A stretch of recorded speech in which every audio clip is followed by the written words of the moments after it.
यस्तो बाटो त बनाएछ अचम्म होइन।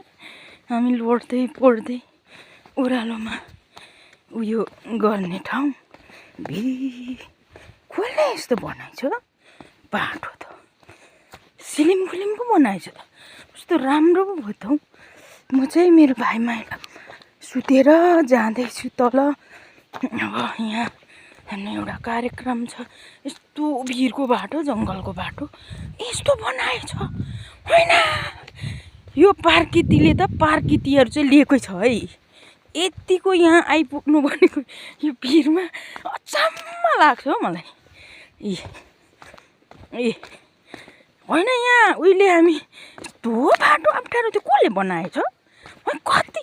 ल यो गर्नेलाई चाहिँ धन्यवाद है धन्यवाद। आमा यो मेरो हिँड्ने बाटोमा यस्तो राम्रो बनाउने को रहेछ फेरि त्यो यत्रो बलियो।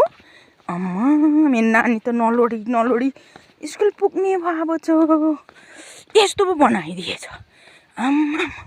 यो कस्तो अप्ठ्यारो बाटो थियो। अनि माथि मेरो एक ठाउँ पानी बोक्ने बाटो एकदमै अप्ठ्यारो क्या।